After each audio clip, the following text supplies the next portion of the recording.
A la una yo nací, a las dos me engrandecí,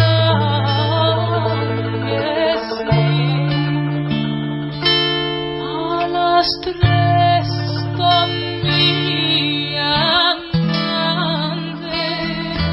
A little after 8:30 on a Wednesday morning. Born in North Carolina, she studied opera at Oberlin Conservatory. She's a co-founder of the Carolina Chocolate Drops. Collaborated with Elvis Costello and a host of others on T-Bone Burnett's 2014 project, The New Basement Tapes. Sang a couple of vocals on Alan Toussaint's posthumous release, American Tunes. She sings vocals in Gaelic, French, and Ladino. We were just listening to that, by the way, on All the Pretty Horses. And on her 2015 debut solo release, she features songs from Patsy Cline, Odetta, Nina Simone, Dolly Parton. She has made an astoundingly long and diverse musical journey in an incredibly short number of years. So welcome to an old soul but young in years, Rhiannon Giddens. Good morning. Good morning. How are you? I'm good. Well, as I said in that lengthy introduction, you have covered a lot of musical ground in a short amount of time. How did you do that? Well, I just, I love music, and I love getting into music. I love getting into the nooks and crannies and discovering cultural things around it and what it tells us about ourselves, and when you go into different areas of music, you really discover a lot. And so that's just kind of, I started in one place, and it kind of led me to another, and it just, I kind of tend to follow where I'm led, and just try to, immerse myself into it. So you started off, though, singing opera, being trained to sing opera? Yeah, I mean, I had a childhood with sort of folk revival music and lots of different kinds of music with my parents, but then when I went to school for opera and really immersed myself in the classical world, and just fell in love with that music and the idea of singing in different languages. That's kind of where that started for me, because you have to sing in German and French and Italian and Spanish, and you have to learn how to pronounce things really well in those languages. So that kind of stayed with me, as I left opera and started just, exploring Gaelic music, Scots Gaelic music, even that Ladino song, and just, if I'm going to do a song in a foreign language, I kind of approach it as a classical singer, which is, I want to pronounce it absolutely correctly, so that if anybody who spoke that language natively was sitting in the audience, they would, they wouldn't come up and slap me afterwards, Well, so how do you learn to sing in the appropriate, that you do justice to the language? Do you listen to other people singing? Do you get tutoring, mentoring? How do you do that? Yeah, I mean, the key is really listening to native speakers and singers of that language. I've sung in Welsh, and I had an opportunity to stay overnight with the Welsh, speaking family who were promoting a concert I was doing. And so I sat down with him and had him pronounce all the words for me. And I recorded that and I had him pronounce it singing. And so, and I sat and listened to that and tried to reproduce those sounds. And then, once you do that, then you make the song your own and, all of that. But it just takes work and it just takes time, and it pays off, because whenever I do a Gaelic mouth music piece, and I've done it in Scotland and had people who were Gaelic speakers come up to me and, sort of shake my hand and go like, that was good. And that's what I do it for. I mean, that's worth it to me, to get it right. Do you speak other languages? Not just singing them, but have you mastered French or Spanish or Ladino? I have mastered nothing but English, but I can get along in French and I can get along in German, and if you drop me off in those countries, I could, if nobody spoke English, like I could get around, but I'm not fluent in anything else. I like to learn as much as I can. I know a little bit of Japanese, it's nice when you do concerts in other countries to be able to speak some of the language. Have you ever sung? Have you ever recorded a song in Japanese? Not yet. Or performed one? Or performed one? No. No, I know some, but they're not ones that I would sing. Okay, so that's something that you haven't yet done. That's a mountain you haven't scaled yet. Yeah. Okay. That's right. That's okay. Right. We'll talk about the song I was playing as I introduced you from All the Pretty Horses, and I don't want to butcher this pronunciation, but it's a Ladino song. So what is Ladino? Who are the Ladinos? Well, they're a Sephardic group in Spain, and they have all these sort of different influences because they've been a nomadic group, and I learned that at a music camp from a fellow teacher, and just fell in love with that music. And what I find is that the people who really undergo such harsh sort of persecution, like Jewish people in different parts of the country, in different parts of the world, like Gypsy, Romani, I don't know how to pronounce that anyway. The folks who we call gypsies, in different parts of the world, African Americans in this country, people who are sort of underneath this really difficult sort of life experience, often produce some of the most beautiful, heartbreaking music. And, the Ladino canon, like the songs in Ladino, are just absolutely stunning and beautiful. And that was the connection that I had. I find that if you're going to do a song in a different language or from a different culture, I think everybody should be able to do that. I mean, that's part of, being global. That's part of, experiencing other people's experiences.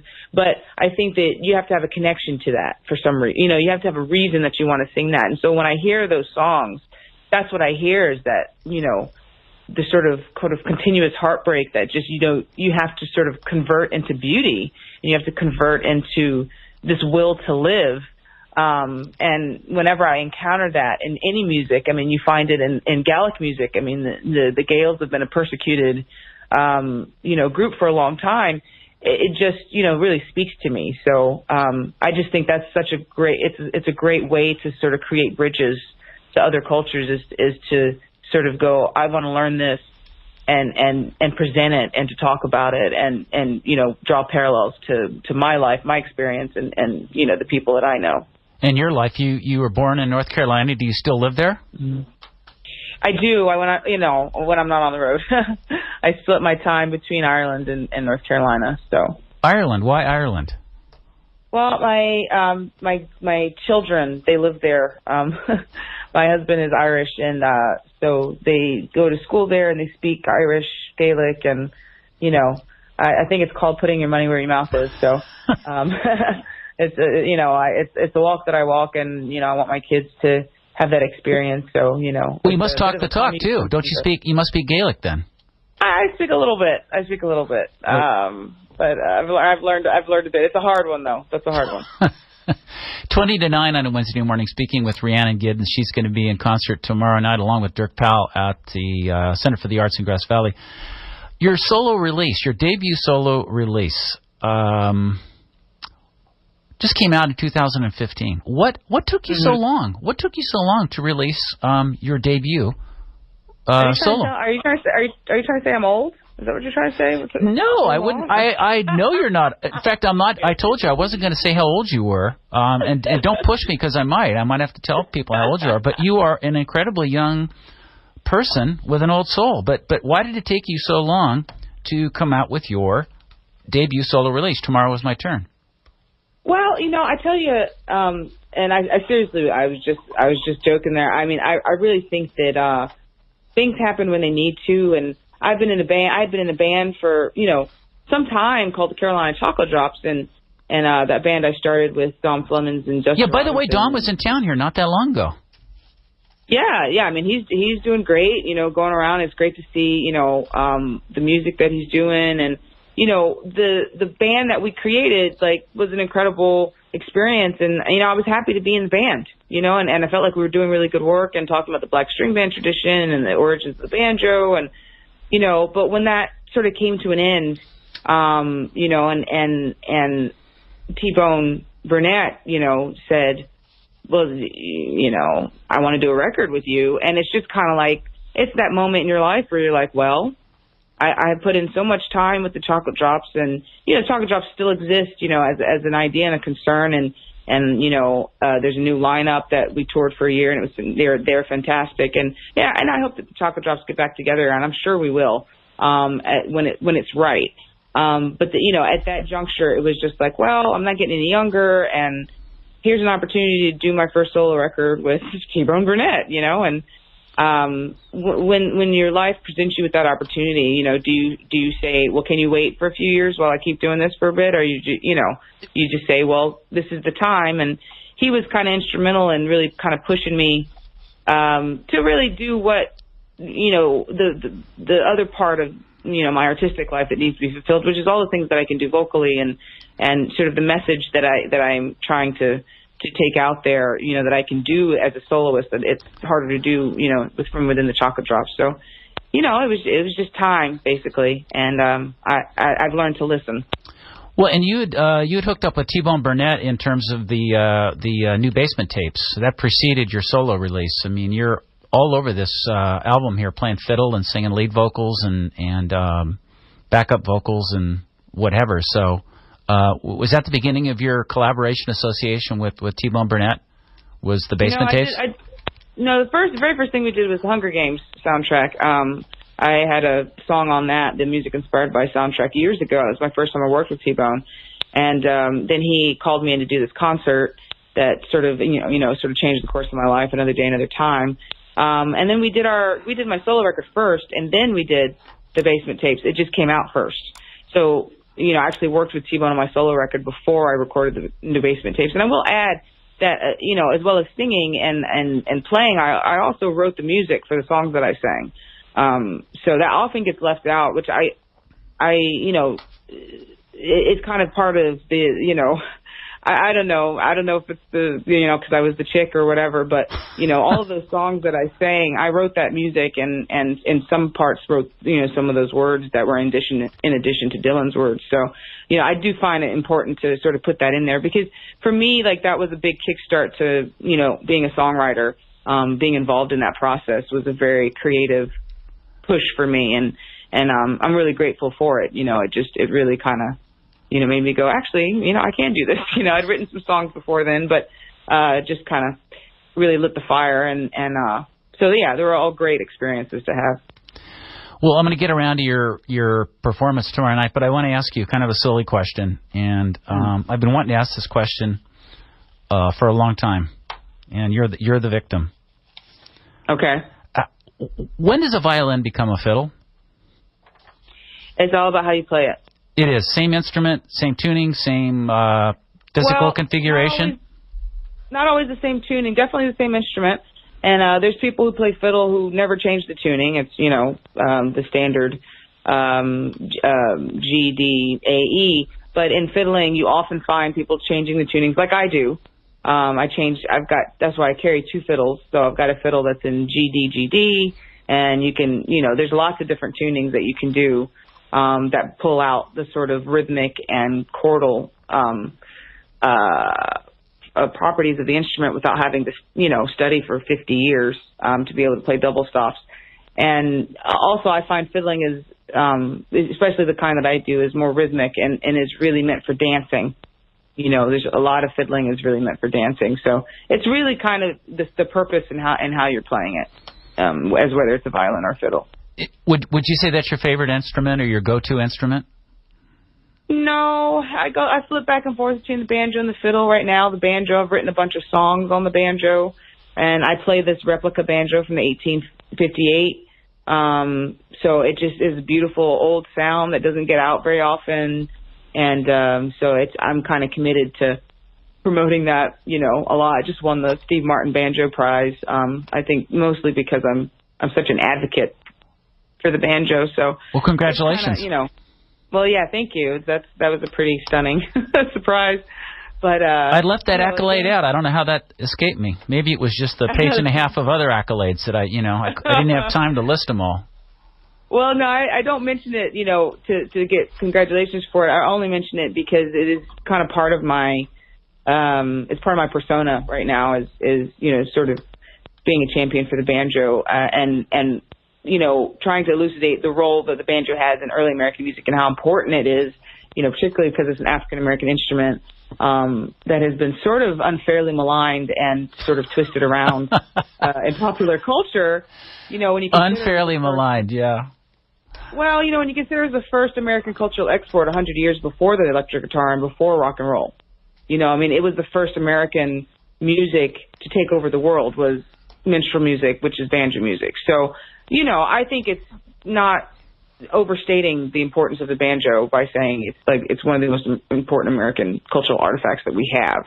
And I'm a little passionate about it. So I could tell. I just, so that's part of what I do. Okay, so tomorrow night, Center for the Arts with Dirk Powell. Talk a little bit about that collaboration. Yeah, we've been playing music together for over a year now, and just discovered a lot of sort of kindred things in each other, musically speaking, culturally speaking, politically speaking, historically. All of that sort of comes together in what we do, and he's one of the few people, probably the only person I've ever met who can play and knows as many different styles, like sort of intimately as I do. And he's a wonderful songwriter, and his list of accolades, is a mile long. He's played with, Clapton. He's played with Joan Baez for the last 8 years. He's, led his own bands, and he plays every instrument known to man. And it's just gonna be a great show. We've been doing this now for a couple of days, and it's just, it's been an absolute blast. We're pretty much like an entire band and 2 people. It's really, really quite a fun evening. So you're here tomorrow night with Dirk? Yes. Mm-hmm. Okay. Well, I've got I didn't have an album to play, but I did find a YouTube sitting on top of the world with you and Dirk sitting on a porch. You're playing the fiddle, and he's playing a guitar, and you're doing that classic Mississippi Chic song, I believe, is where it all started. I know Doc Watson's done it, and a lot of people have done it, but I think it started with the Mississippi Chics, did it not? Oh, indeed it did. Yeah, that was the original. And I will mention, we don't have a record right now, but we actually co-produced my new record for None Such that's coming out next year in February. And he's on that, so that'll be coming. We don't have it now, but it's on its way. Okay. Well, Rhiannon Giddens, thanks a lot for joining us on a Wednesday morning. I really appreciate it. Absolutely. Looking forward to it so much. All right. We'll talk to you again. All right. Thank you. All right. Bye-bye.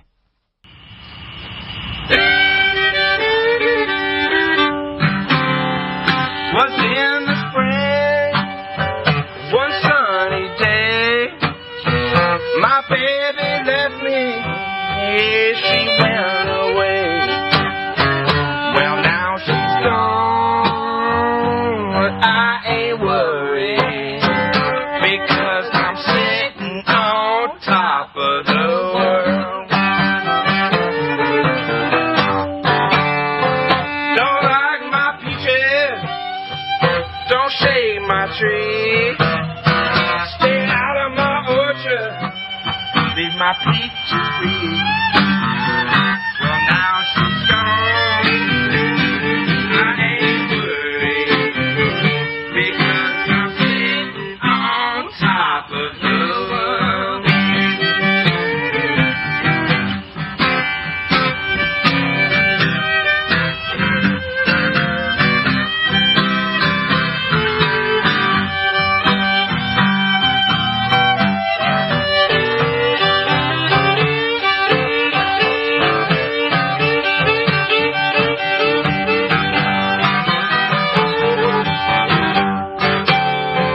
All through the summer, into the fall, all around this country, chasing my all and all.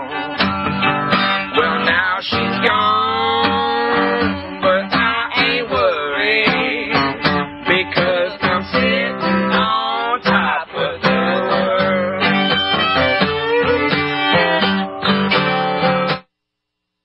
Ashes and dust to dust, show me a woman that a man can trust. Well, now she's gone, but I ain't worried, because I'm sitting on top of the world. Sing it.